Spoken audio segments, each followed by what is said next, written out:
good morning to one and all, class 11th.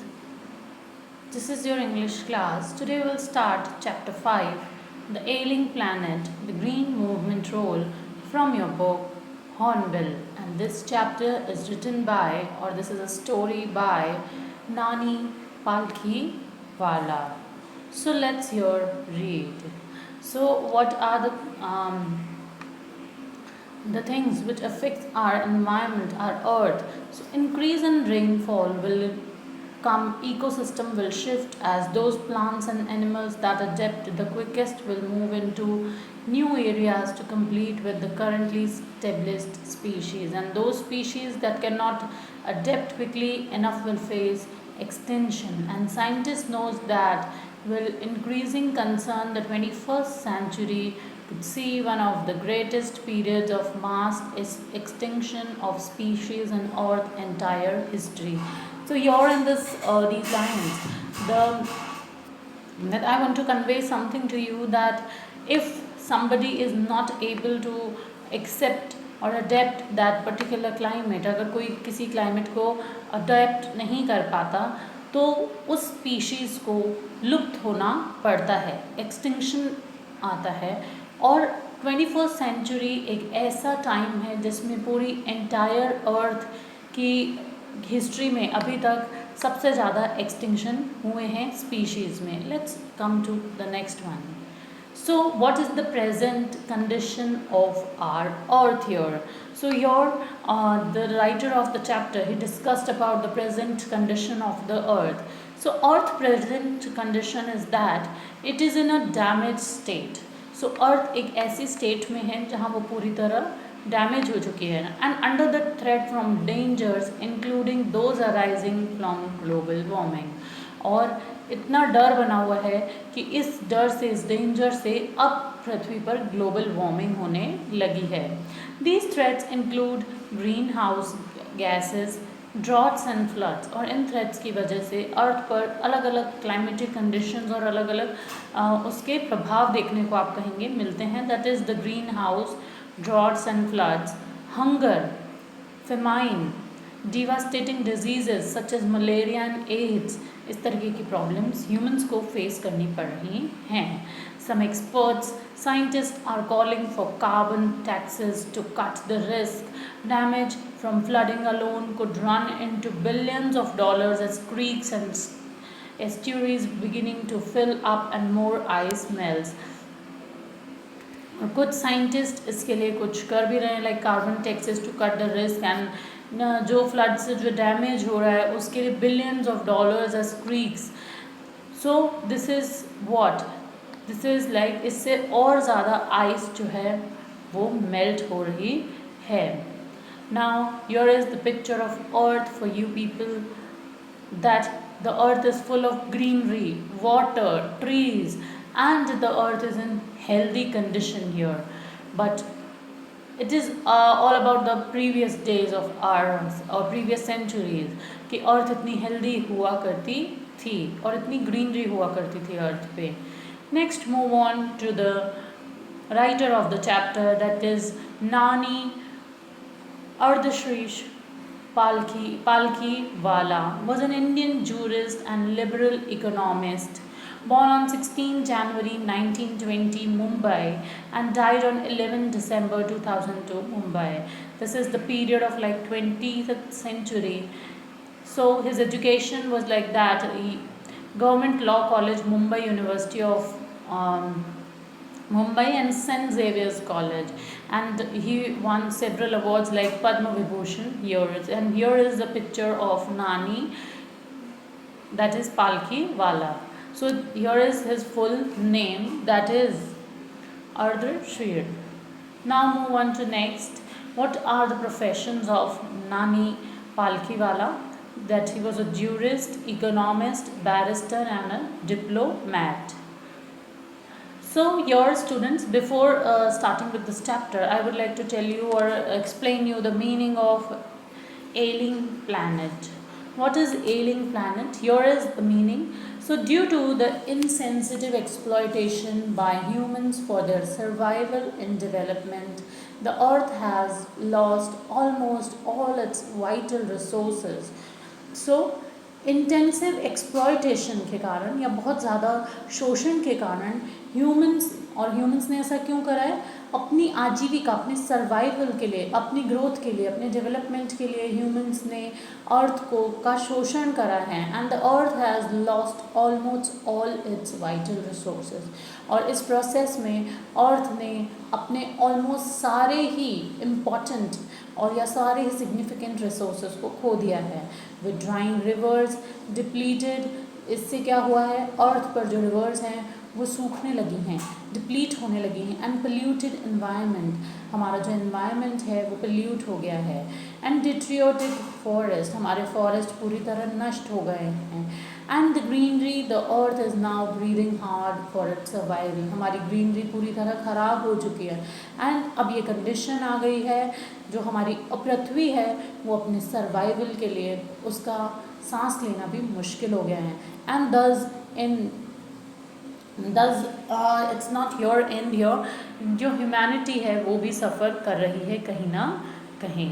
So let's here read the chapter, that is chapter 5, the ailing planet, the green movement role. And before this beginning with this chapter, I have already given you the intro of the chapter, you can say that. So here let's read the chapter from here. The following article was written by Nani Palkhiwala and published in the Indian Express on 24th November 1994. The issues that he raised regarding the declining health of the earth continue to have relevance. So here जो article है वो नानी पालखीवाला ने लिखा है. And ये article Indian express में 24 नवंबर 1994 को पब्लिश हुआ था. The issue that he raised regarding the declining health of the earth. और इस आर्टिकल में उन्होंने, नानी पालखीवाला जी जो हैं, उन्होंने ये मेंशन किया है कि किस तरह अर्थ की जो हेल्थ है वो डिक्लाइन हो रही है and continue to have relevance. And आगे उसके बारे में और भी कंटिन्यूटी में बताया है. So one cannot recall any movement in world history which has gripped the imagination of the entire human race so completely and so rapidly as the Green Movement, which started nearly 25 years ago. So here जो author हैं वो कहना चाह रहे हैं कि one can not recall any movement in world history which has gripped the imagination of entire human race.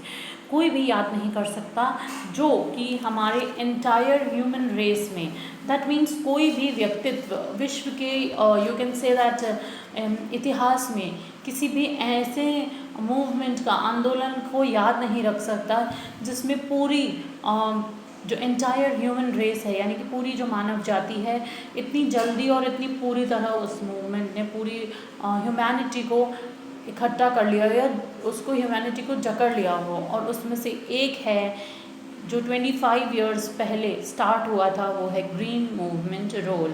In 1972 the world's first nationwide green party was founded in New Zealand. Since then, the movement has not looked back.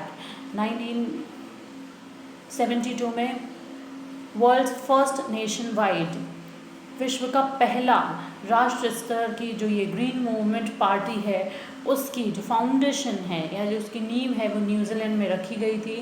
Since then the movement has not looked back. और तब से लेकर आज तक इस movement ने कभी पीछे मुड़कर नहीं देखा या ये मूवमेंट कभी रुका नहीं. So we have shifted once hope irrevocably from the mechanist view to a holistic and ecological view of the world. It is shift in human perceptions as revolutionary as that. Move on to next page. Introduced by Copernicus, who taught mankind in the in the 16th century that the Earth and the other planets revolved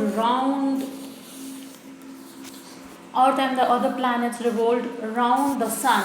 For the first time in human history, there is a growing worldwide consciousness that the earth itself is a living organism and enormous being of which we are parts. It has its own metabolic needs and vital processes which need to be respected and preserved. So here students, the writer want to convey that how the earth is suffering from and what are the consequences of that. So here उन्होंने बताया कि पहली बार ये green movement rule जो है ये कहाँ start हुआ था, न्यूजीलैंड में 1972 में एंड उसके बाद जब लोगों ने इससे ध्यान हटाया तो दुनिया के प्रति एक जो अलग सा व्यू पॉइंट था वो आगे आया एंड जितने भी ऐसे लिविंग बीइंग्स हैं उन्होंने आपस में एक दूसरे को का जो व्यू पॉइंट है उस व्यू पॉइंट को आपस में क्या किया है, उस व्यू पॉइंट को ह्यूमैन जो लोग हैं जो होलिस्टिक और जो इकोलॉजिकल व्यू पॉइंट है पूरे वर्ल्ड का वो सब लोग एक साथ आ गए. So it is a shift in human perception as revolutionary as that. So it is basically you can say that एक जो मानव जाति है उसको एक ऐसा क्रांतिकारी you can say that revolutionary ऐसा परिवर्तन हुआ जो कि स्टार्ट हुआ and introduced by Copernicus. And ये किसने स्टार्ट किया था, कोपरनिकस ने, who taught mankind in 16th century the earth and the other planets revolve around the सन. जिन्होंने हमें ये बताया था, बिकॉज वाई कोपरनिकस ने ऐसा स्टार्ट क्यों किया था, बिकॉज कोपरनिकस ही पहले वो व्यक्ति थे जिन्होंने 16th century में ये पता लगाया था कि जो अर्थ और दूसरे जो प्लैनेट्स हैं वो सब किसके चारों ओर घूमते हैं या रिवॉल्व करते हैं, सन के चारों ओर. And for the first time in human history, ये पहली बार हुआ था ह्यूमन हिस्ट्री में, there is a growing world wide consciousness. जब पूरा वर्ल्ड जो है वो इसके बारे में कॉन्शियस हुआ था ओके कि ऐसा भी कुछ होता है. The earth itself is a living organism. और उसने उसमें क्या बताया था कि अर्थ अपने आप में एक जीवित ऑर्गेनिज्म है. An enormous of being we are parts. और इस एक विशाल प्राणी यू कैन से दैट ये अर्थ एक विशाल प्राणी है और we are human beings, we are the parts of like this. तो हम सब इसके पार्ट्स हैं. So it has its own metabolic needs. इसके अलावा metabolics is you can say that पचीय आवश्यकताएं जो होती हैं. सो अर्थ की भी अपनी कुछ ऐसी नीड्स हैं. इसके अलावा कुछ ऐसे वाइटल प्रोसेसेस हैं which needs to be respected and preserve, जिनको हमें हमेशा ध्यान में रखना चाहिए और उनको प्रिजर्व करके रखना चाहिए.